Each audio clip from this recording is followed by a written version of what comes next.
Hey, folks, welcome to Phantoms and Monsters Radio. Now, tonight's presentation moves beyond simple sightings into something far more personal. These are not just lights in the sky or vague shapes in the dark. These are accounts from people who believe they were directly confronted by something intelligent, intrusive, and impossible to explain away. Now, in these reports, the unknown does not stay at a distance. It enters bedrooms, barns, hotel rooms, tents, levees, and lonely stretches for military property. It appears in paralysis, in waking encounters, in altered states, and in moments of raw fear that witnesses say change them for life. Now, what ties these reports together is not that they are all described in the same beings or the same circumstances. They do not. What links them is the unmistakable sense of contact. Some witnesses describe insectoid entities, reptilian figures, transparent humanoids, classic grays, shadowed presences, and men in black. Others recount strange landscapes, missing time, psychic intrusion, or the feeling of being watched, tested, or warned. Whether these experiences involve aliens, ultraterrestrials, interdimensional intelligences, or something still unnamed, each witness came away with the same conclusion. Something real happened to them, and it did not fit within the boundaries of ordinary life. So tonight, we're going to examine a series of remarkable experiencer encounters. Some are deeply unsettling. Some are emotionally charged. Some blur the line between the physical and the psychological.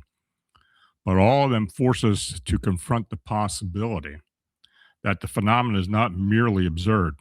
In certain cases, it interacts, responds, and leaves a lasting mark. These are the testimonies of people who believe the unknown reached directly into their lives. Now, what began as a distant sighting over Georgian Bay became something immediate and deeply personal. It is one thing to watch strange lights in the sky, but it's another thing to believe that an unknown presence stepped in and changed the course of your life. Now, the witness writes, a certain event happened to me many years ago during the summer of 1970 in the Georgian Bay region of Ontario, Canada. I have always felt that the incident should be told. Other than my immediate family and a couple of close friends, I've never shared this account publicly. It was around 2 o'clock in the morning when I noticed five objects in the northwestern sky. They were flying in a V formation and moving towards the southeast. At first, I tried to convince myself I was dreaming, but as they drew closer, I realized I was fully awake and what I was seeing was real. As the objects neared the shoreline where I stood, I was overcome by the intense sensation that something or someone was trying to communicate with me from them. Then, in one unmistakable moment, I became aware of a voice or presence that told me clearly that I was in danger. Almost immediately, a being appeared before me as if it were hovering above and just in front of me. It was enormous, at least 8 to 9 feet tall, and looked exactly like others have described as a praying mantis type entity with long insect like limbs and large, dark, oily eyes.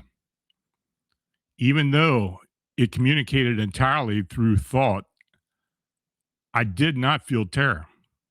Quite the opposite. I felt strangely calm in its presence, as if it were sincerely concerned about my well being. It told me that I was dying from a drug overdose and that I needed to get medical help right away. Now, what struck me most was how clear my mind suddenly became. I regularly used recreational drugs at the time, but in that moment, I felt completely lucid. I knew beyond any doubt that what the being was telling me was true, and I listened. Then something happened that I still find difficult to explain. The entity extended its long arms and placed them around the back of my head. I suddenly felt a sharp jab, almost like a needle, in the area near the base of my brain, around the medulla. My thoughts became clear and focused instantly. I felt stronger, more aware, and fully alert. After that, I have no memory of what became of the being or the hovering objects. The next thing I remember is running from the beach toward the highway, desperate to hitch a ride towards the hospital. I made it to the emergency ward, checked myself in, and had my stomach pumped. I remained in the hospital for 3 days. Now, when I told my family and friends what had happened, they dismissed the story. But what disturbed me even more was what happened in the weeks that followed. People in the area where I lived began reporting strange lights over Georgian Bay, again describing them as appearing in a V formation. About a month later, I also heard a report on the local radio claiming that there was a secret underwater U.S. military base somewhere in Georgian Bay off the coast of Meaford. What made that especially interesting to me is that Meaford already had a known Canadian military presence. Now, for a week or two, everyone seemed to be talking about it. People called into the station wanting more information. Then, just as suddenly, the story vanished and was never mentioned on the air again. The entire experience had stayed with me as clearly as the day it happened. Now, over the years, I have heard others describe encounters that sound remarkably similar. Another event, one that may have even been more extraordinary, took place 4 years ago on Lake Nipissing over the Shuswap. This time, I was not alone and I was completely clear of mind. Experiences like this can be deeply unsettling. One of the hardest parts is realizing that most people either do not care or do not understand. But even if 100 UFOs landed on Parliament Hill tomorrow, people would still get up the next morning, feed themselves, and carry on with their daily lives. As for me, I no longer fear the unknown. I come to embrace the beauty of this universal plane. Now, for some witnesses, the unknown appears as lights in the sky. For others, it takes a more unnerving form, something that moves at ground level close enough to watch, but impossible to fully define. Now, in this next account, the mystery is not distant at all. It is standing in the desert and later just outside the window. As witness states, I wanted to tell someone about these incidents for a long time, but I've always been afraid of being ridiculed or worse. Now, listening to expanded perspectives made me realize that the experiences like this are not as uncommon as people think. And hearing others speak openly about strange encounters gave me the courage to share mine. Now, from 2015 to 2017, my husband was stationed at Holloman Air Force Base in New Mexico. The base sits only a few miles from White Sands Missile Range and the Trinity test site. Now, at the time, I was very focused on fitness and spent most of the days in the gym. In the evenings, my husband would often meet me, and we would go to the running track located at the far end of the base. Now, the track set close to the flight line, separated only by about a half mile of open desert. Now, one night after finishing a run, I was cooling down when I noticed movement in the desert between the track and the flight line. Now, at first, I thought it was just wind moving the plants, but something about it didn't look right. It looked like a large, transparent shape walking through the desert brush. The bushes behind it were very visible but distorted, as if seen through warped glass or clear plastic. The shape moved steadily through the plants, coming closer to the track. I stood there staring at it, trying to make sense of what I was seeing. I kept comparing that patch of desert to the rest of the landscape, trying to convince myself it was just heat shimmer or my imagination. But the distortion had a clear outline. Something was definitely moving. Now, my husband came running up beside me. Without even looking directly at the thing, he said, "Don't look at it, just keep walking." We started jogging back toward home. Once we were away from that area, I asked him if he had seen it too. He said yes, but he did not want to talk about it. That was the end of the conversation. Now, the second encounter occurred sometime later when my husband was away on TDY and I was alone in our house on base. That morning, I opened the bedroom blinds to check out the red-winged blackbirds I had left food for the night before. And standing right outside the window was one of those same see-through figures. This time, it was broad daylight. The thing just stood there. It was tall, but not impossibly tall, maybe the height of a normal person. Even though it was transparent, I could clearly see the outline of the human shape. As it shifted slightly, the background behind it bent and warped like a cling wrap with folds.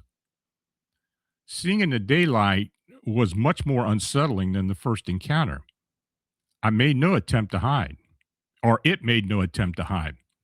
It did not try to enter the house either. It simply stood there for a while. I watched it through the blinds, frozen, not knowing what to do. Now, eventually, I closed the blinds and pretended I had not seen it at all. That has always been my way of dealing with things that I just cannot explain. When I opened them up later, it was gone. Now, years later, after my husband and I divorced, his attitude about that night at the running track completely changed. Now, when I brought it up, he said there had been nothing there and that he had never seen anything unusual while we lived at the base. Well, wasn't true. Strange things happen there all the time. Sometimes I still wonder if what we saw could have been some type of military technology being tested around the base. I honestly don't know, but I know what I saw and I know I was not imagining it. Now, many experiencers report begin in places that should feel safe. A family gathering, a summer holiday, children are asleep in a tent near the cabin. Then, without warning, that sense of safety is broken by something impossible standing only inches away. Now, this next incident occurred during a large family reunion at a lakeside cabin in Land O'Lakes in north central Minnesota. Approximately 25 family members were present, including several children who slept in tents pitched outside the cabin. Fireworks had been set off earlier in the evening, the time frame around the 4th of July in 1986. Now, the witness was nearly 4 or possibly 5 years old at the time and shared a four-person tent with two older brothers and a cousin. Now, the tent was positioned roughly 150 feet from the main cabin. Now, during the early morning hours, estimated around 3 a.m., the witness suddenly awoke. Lying flat on their back, the child found themselves staring directly into the eyes of a small humanoid figure standing near their head inside the tent.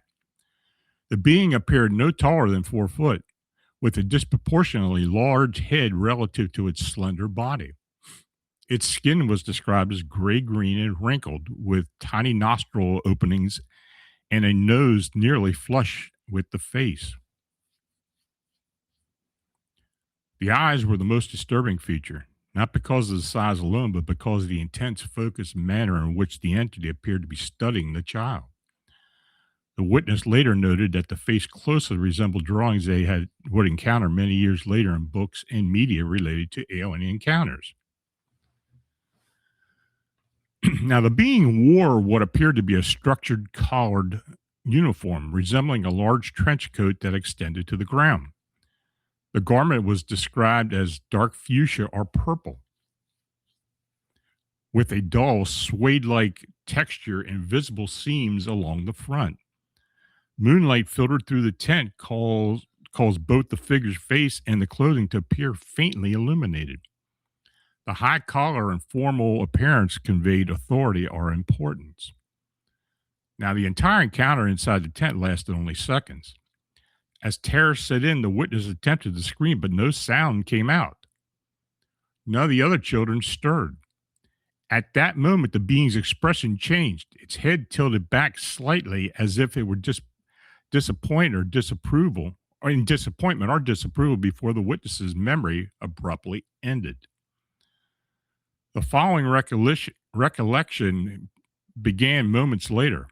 The child woke again, this time outside the tent, lying in the wet weeds approximately 15 feet away. They were cold, damp, and disoriented. Within seconds, the memory of the face in the tent returned and triggered an intense scream. The scream was loud enough to wake an ant sleeping inside the cabin more than 150 feet away. Now, the witness recalls seeing her silhouette as she turned on the cabin lights to investigate. The child ran back toward the tent as one brother struggled to unzip the door, eventually pulling the witness inside. When asked what was wrong, the child described seeing something inside the tent, but did not mention waking up on the ground outside. Now, the following morning, several family members discussed the scream heard around 3:30 in the morning. No one realized it came from a small child in the tent. When the witness quietly told their mother what had happened and said that they had seen an alien, the response was immediate and hushed. The mother instructed the child not to tell anyone else. Now, before we continue, if you're enjoying tonight's presentation and want to hear more stories like this, don't forget to hit the like button and subscribe to Phantoms and Monsters Radio. It really helps us to reach more people who are searching for answers about the unexplained. And make sure to click the notification bell so you won't miss any of our live shows.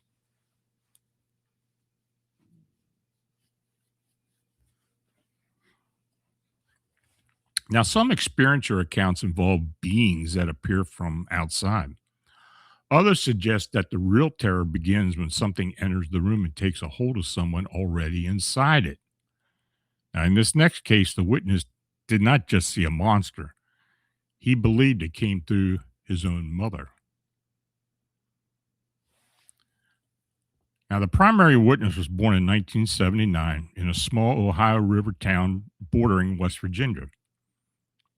In 1983, following his parents' separation, his mother relocated him and his 2-year-old brother to a city in the Rocky Mountains. Upon arrival, they stayed briefly in an old hotel built in 1879. Though intended as a temporary stop, the family fled the next morning after a single night because of what occurred in their room. Now, the hotel was described as a cheap, rundown, and impressive.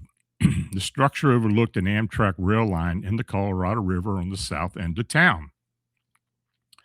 Some rooms shared a communal bathroom, but their room included a private one. The lighting was poor, with only a single bedside lamp illuminated. Now, from the moment they entered, the witness reported a heavy, unnatural atmosphere. He explicitly told his mother that he did not want to stay there, though his concerns were dismissed. As his mother prepared for bed, washing her face at the sink, the two boys were on the bed getting ready to play a board game. The room was otherwise quiet. Now, suddenly, the older brother told the witness to stop and listen. Both children heard a low, aggressive growl from the bathroom. Their mother remained bent over the sink, splashing water on her face repeatedly for an unusual long time. When she finally lifted her head and looked into the mirror, her reflection appeared profoundly altered. Her eyes were wide and unblinking, her mouth stretched into a rigid grin exposing her teeth. She began laughing in an entirely uncharacteristic way, and the growling intensified. Still staring into the mirror, she looked toward the children through the reflection. Her laughter grew louder and more animalistic. She then turned away from the sink and faced them directly, and at that moment, both children observed that she was no longer human. Standing in her place was a reptilian humanoid, approximately 9 foot tall. The entity appeared unclothed. It had green, scaly skin, large orange-yellow eyes, bright red flesh around the mouth, and extremely pointed, sharp teeth. Its hands extended in long, thick black talons rather than fingernails. Long black curly hair extended from its head. Both children observed the entity in detail. The creature advanced toward the bed, growling and speaking in a guttural manner. It repeatedly stated how hungry it was and described the children as tasting good. The witness screamed continuously and hid behind his brother, sobbing uncontrollably. Each time he opened his eyes, the entity was closer. Now, when the creature reached approximately halfway across the room, a loud knock erupted at the door. A male voice called out, asking if everything was all right. The knocking continued for several moments. The children stared at the door, then turned back. The entity had vanished. Their mother stood frozen in the room, dazed and confused. She appeared unaware of what had just occurred. She ran to the children, hugged them tightly, and cried. She apologized and promised she would never do that again. And when she pressed her face into the witness's neck, he felt terror and briefly thought the monster had returned. She growled softly, then laughed and reiterated that this was the last time. She answered the door, told the staff there had been a mouse, and apologized for the noise. The bathroom sink was still running. Heavy rain was falling outside. The family left the hotel the next morning. For years afterward, the children discussed the incident privately. Their mother refused to address it, saying she did not want to talk about it. She never denied it, never suggested it was a dream, and never attempted to rationalize it away. At approximately age 13, the older brother completely forgot the incident. The memory did not return until over 25 years later when the witness recounted the event in detail. Only then did the brother begin to recall fragments that ultimately confirmed the shared experience. When the witness was 17, his mother finally explained what she had remembered. She stated that she felt something enter her and take control. She remembered only darkness and an overwhelming urge to protect her children. She confirmed that she had no memory of the events until she regained awareness. Her final question to the witness was chilling and straightforward. She asked whether if she had ever done it again. Now, the hotel has since been demolished and rebuilt. Historically, it served as a brothel, speakeasy, and low-income housing before becoming a massage parlor. The witness emphasized that he does not experience hallucinations and never again encountered anything similar. Now, the image of the entity remains permanently etched in his memory. He also noted that his mother possessed psychic abilities and had reported perceived events before they occurred.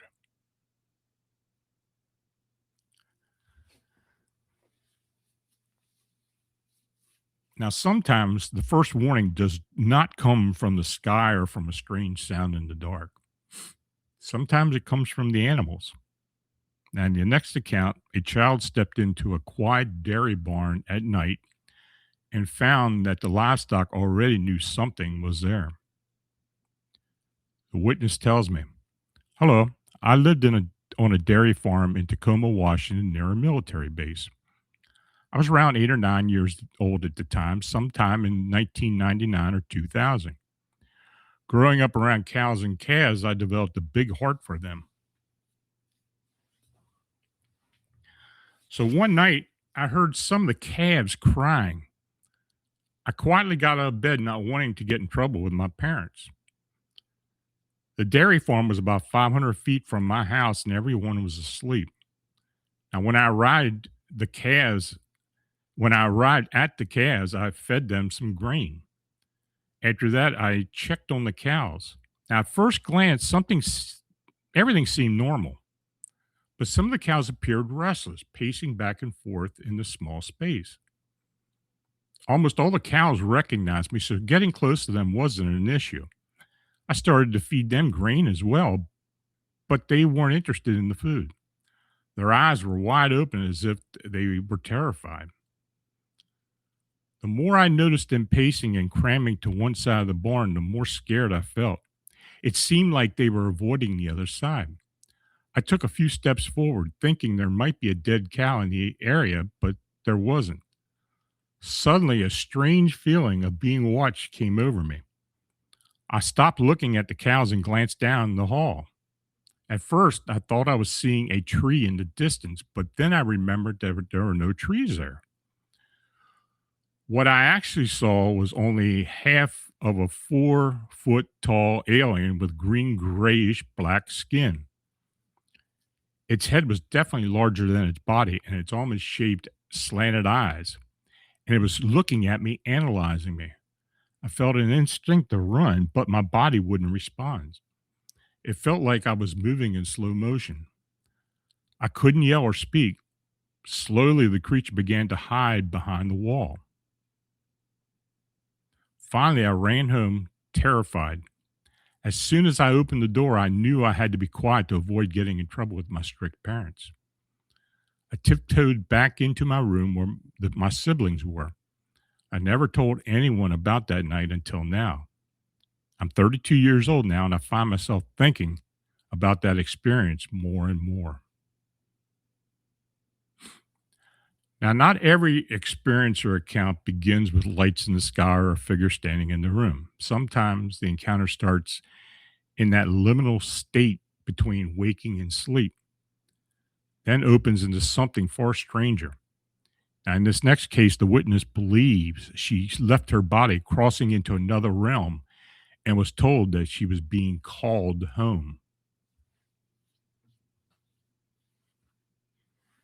Now, the witness tells me something bizarre happened at home in the past month. I was in bed struggling to sleep, so I listened to the Theta Wave binaural beats meditation music. After what felt like just a few minutes, I noticed a silver rope hanging above my bed. I reached up to touch it and felt an overwhelming urge to climb. Suddenly, I realized I was no longer in my body, but clinging to that strange silver rope. I was being lifted higher and higher. I found myself surrounded by a corridor of what seemed like peach colored flowers, soft and brushing against my skin.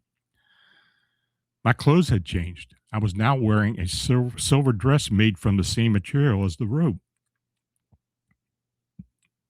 I stepped out of the corridor into a strange landscape and unusual grass. The sun was shining, but it was different from the sun on Earth, dimmer, with a golden hue rather than a harsh blue we're used to.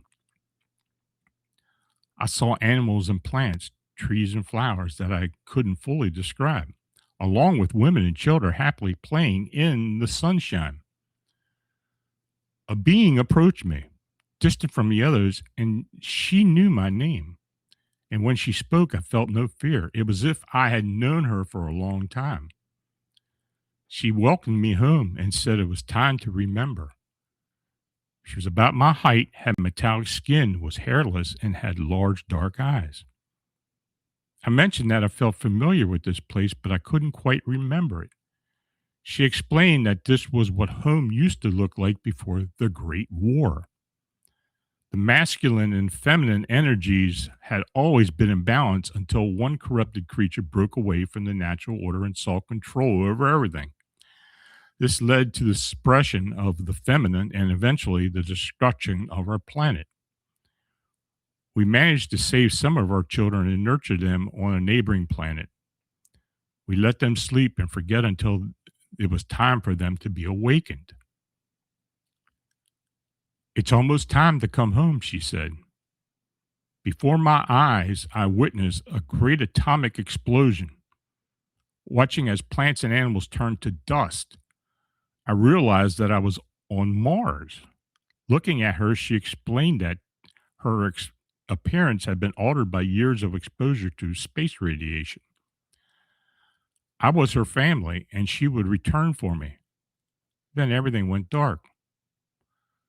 I opened my eyes and I found it was 6 a.m. and I felt exhausted. I'm not crazy. I didn't imagine this. My house was filled with the scent of foreign flowers that lined the corridor I had walked through. I do not drink alcohol or take drugs. I live in Grafton, Maine. That's her story. Now, sometimes the sighting is only beginning. Now, in this next account, a strange object over the Stockton levee was followed by something even more unsettling.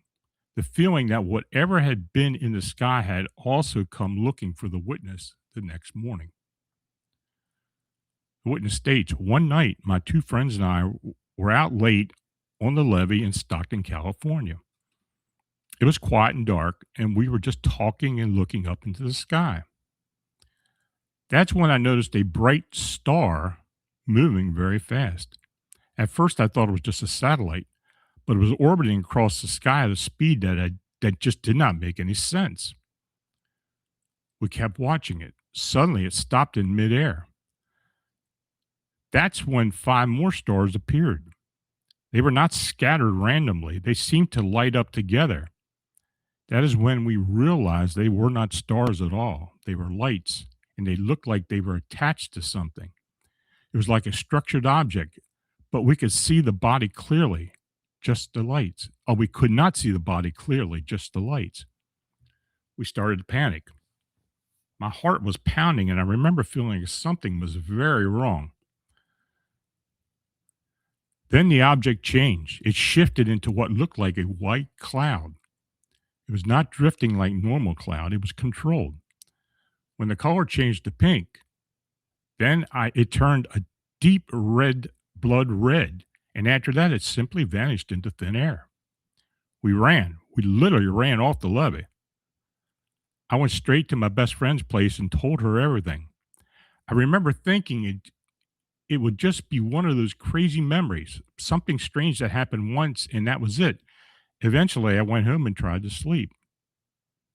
Now, early the next morning, the doorbell rang. It was very early. I was annoyed and half asleep when I went to check.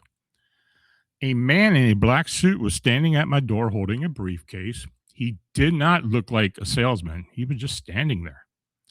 I decided to wait him out. I thought he'd leave, but he wouldn't. He stood there for about 5 minutes, just staring into my house like a mannequin. No expression, no movement. I went to look out another window to see if he had a car. That's when I saw 5 other men outside my house. They were spread out, all in black suits, all staring at my house the same way, blank and cold. My heart skipped. I was terrified. I grabbed my phone and started dialing the police. And as soon as I began dialing, every single one of them turned their heads and looked directly at me at the exact same second. I don't know how they could see me. I was watching them through a small crack in the blinds. They stared at me for a few moments, no emotion. Then again, the exact same time, they turned and walked away. They got into their car and drove off. Even the driver kept watching me as they pulled away. I have never spoken about it publicly until now. It was real. It was terrifying. Ever since then, I have felt safest in my room with the windows closed and locked. I sometimes feel like they still watch my house. Now, for some witnesses, the unknown does not arrive at once. It returns in phases through paralysis, lights, fear, and growing sense that something is testing the edges of their mind. Now, in the next account, that presence took the form of a reptilian being that the witness believed was waiting for the right moment to return. Now, the experiencer, who asked to be identified only as S, states that her encounters began in 2005 while she was living in Colchester, England, with her long term partner. During that time, she worked at a local cafe where she was introduced to various belief systems involving the Illuminati and hidden power structures. She noted this period as significant, though she does not directly connect it to what followed. Now, after becoming pregnant, she and her partner relocated to Australia. It was there that the first anomalous experiences began. She recalls waking in the middle of the night, completely unable to move or speak. Although fully conscious and aware of her surroundings, she felt immobilized. The episodes were intensely frightening and occurred multiple times. She refrained from telling her partner initially, fearing ridicule, but internally she describes feeling mentally and spiritually strong. She consciously resisted what she perceived as an external controlling force. Now, during the same period, she began noticing tiny green lights in the corner of her bedroom at night. Now, the most disturbing encounter occurred when she woke to find a reptile-like being standing over her bed. The entity was upright on two legs, heavily muscled, with a tail and a pronounced neck frilled that extended outward in what she interpreted as a threatening posture. She described the being producing a low hissing sound, and when their eyes met, she felt it was looking through her rather than at her. In previous episodes, she was paralyzed and unable to speak despite being fully awake. Now, overwhelmed by terror, she shut her eyes tightly, and when she reopened them, the being was gone. She states this was not an isolated sighting. The entity returned on subsequent occasions and appeared in a vivid dream state. In one dream, she was seated at the square table speaking with a friend. She became aware that the reptilian being was present. As her friend continued speaking, she felt herself being coaxed away. She described the sensations out of body, observing herself still seated at the table while simultaneously being taken elsewhere.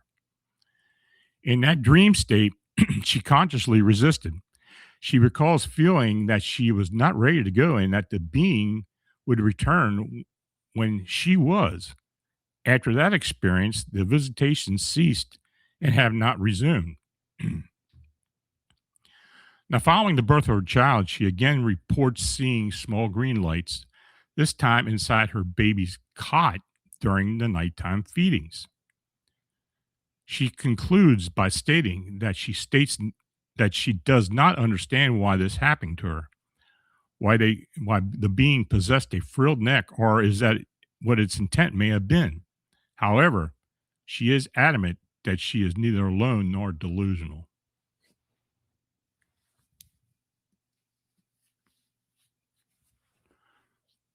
Now, not every experience or encounter begins in the bedroom, on a highway, or under an open sky. Some of the oldest and most disturbing reports come from below ground, where darkness, isolation, and fear already shape the environment before anything appears. In this next segment, the mystery moves beneath the surface. In 2008, a file released by British Ministry of Defense included a section titled Unidentified Flying Object Correspondence. Within the 318-page document was a controversial chapter titled The Mystery of Inequity Exposed, the reality of the serpent race, and the subterranean origins of UFOs.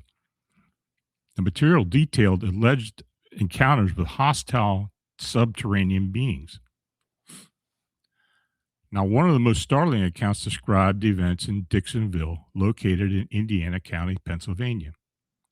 According to the report, in the early 1940s, two mine inspectors responded to an emergency call regarding a collapsed shaft. 15 coal miners were believed to be trapped underground. Upon entering the site, rescue personnel discovered a lifeless miner lying amid scattered debris.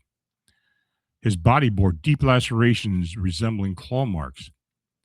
Additional victims were recovered. Similar injuries were observed. Many of the deceased showed no crushing trauma from falling rock. Instead, they appeared to have been violently attacked. Several miners remain missing. Now, despite an extensive search of the tunnel network, rescue crews could not account for all the personnel. Two inspectors reportedly continued deeper into the mine and discovered a concealed passage that opened into a vast cavern. It was here that one inspector allegedly encountered a massive scaled reptilian humanoid. He later stated that the being ran from sight and that it was not of this world. Now, the document further claimed that some of the creatures could manipulate earth and stone, triggering partial cave ins that sealed passages. This account resurfaced publicly when Stony Brakefield referenced the incident in July 14, 1974, in an article titled News Extra. The article suggested that Inspector Glenn E. Berger had reported to superiors that the deaths were not caused by a simple cave in, but by underground creatures whose domain the miners had penetrated. Reports of additional deadly reptilian encounters in Pennsylvania mines are also referenced in the same material. Another mining incident occurred in Mercer County, Pennsylvania. 3 miners were trapped underground. 2 were eventually rescued. Both survivors independently described strange humanoid men who entered a cavern chamber during their ordeal. The beings allegedly emitted a bluish illumination that filled the chamber with light. The miners described holographic-like visuals appearing on cavern walls. When touched, some of the projections vanished, revealing bare rock. The survivors could not determine whether the figures were physical beings, supernatural entities, or hallucinations triggered by trauma, but both insisted the blue light was tangible and real. Then in March 1981, Michael Burke reported in the Valley News Dispatch on a small creature sighted emerging from a sewer tunnel in New Kensington, Pennsylvania. The being was described as roughly 4 foot tall, part human, and part dinosaur. A group of children chased the creature. One child briefly grabbed it before he emitted a piercing squeal and slipped free, retreating into the sewer system. The description of the small reptilian humanoid emerged from underground infrastructure added to the regional lore of subterranean beings. Now, for decades, Pennsylvania's coal regions have produced more than fossil fuels. They have yielded some of the most disturbing accounts of underground encounters in North America. Whether these accounts represent folklore, suppressed incidents, or misinterpreted phenomena, they form a consistent thread in the broader study of subterranean humanoid reports. Continued witness submissions and archival research remain essential in determining whether these mind-based events are isolated tragedies or fragments of a deeper pattern beneath the surface.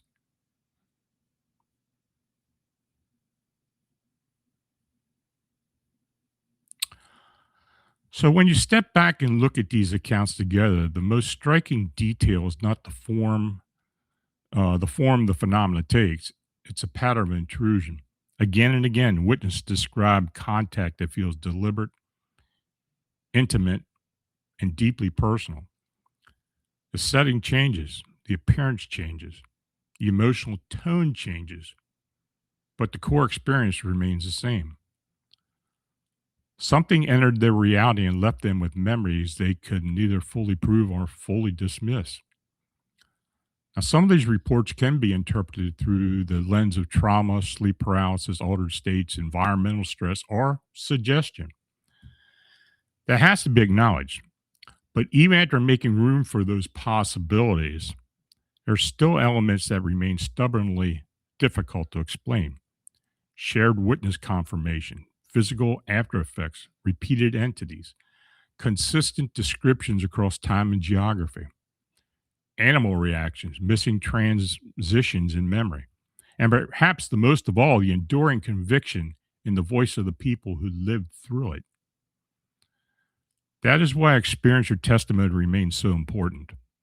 Not because every account can be verified in a conversational sense, but because taken together, they reveal a pattern that deserves serious attention.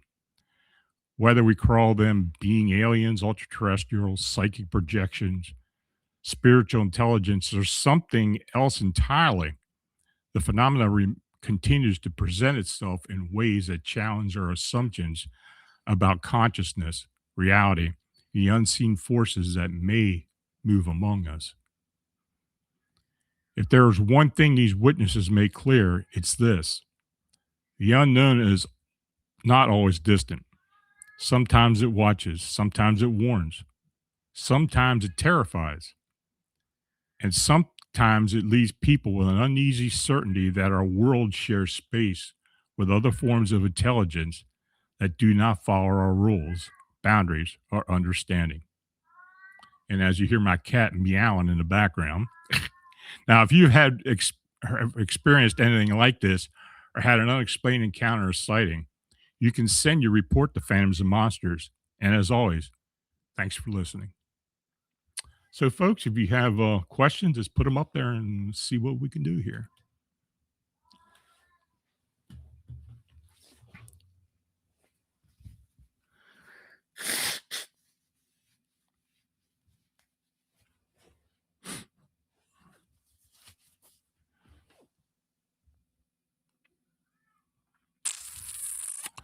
Dagnammit, have you heard of the story from Youngstown, Ohio, of a black dog man as big as an adult polar bear, 12 feet high, 5 foot wide, with a white stripe down its back that emits a strong infrasound? Uh, that one in particular? No, I haven't. If you have any a link to that or any information, feel free to send it to me. I'd like to see it.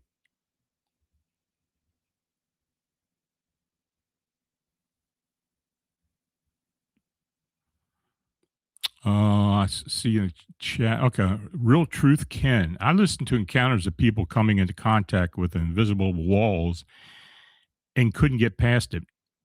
Some got stuck in a big cube or couldn't get back into reality for a while. What happened? Well, I have heard similar stories or accounts where people state that. Um, I don't know. It's all conjecture for the most part, or whatever they believe they saw or believe they encountered. Is it possible? Yeah, I guess it could be possible. Yeah, Vinny's done now. I don't know what got into him. Paranormalism Net. Do you think it's possible that people who recall abductions from a dream actually experienced an astral abduction? Yeah, I think they do. Many times I received an abduction report or something similar to that many years, even decades after it actually happened. Um, something in a dream or something while they're awake triggers the sighting or the encounter. It happens a lot. It really does. If you ever read my book, uh, Alien Alien Disclosure, I have several reports in there that feature that type of phenomena.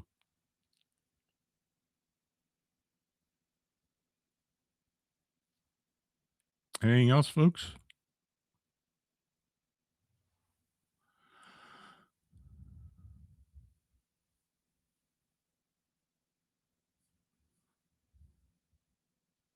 Okay. Well, I do again want to say that the book is out. The Glimmerman book is out. It's available on Amazon. It's been one of the top new releases the past 2 weeks, so it's been doing fairly well, getting a lot of good feedback about it as well. Also, on Wednesday, March 25th at 9 o'clock p.m. Eastern Time, we'll have an Ask Lon member chat. We'll set that up this coming week. And if you want to be a part of that, please get a membership. It's only $2.99 a month. I'll answer all your questions on the air.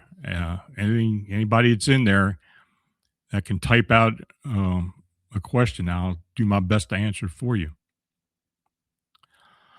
So anyway, until next Friday night, just please stay aware, stay safe, and as always, keep looking into the unexplained. Have a nice evening. Have a great weekend, and see you next week. Good night.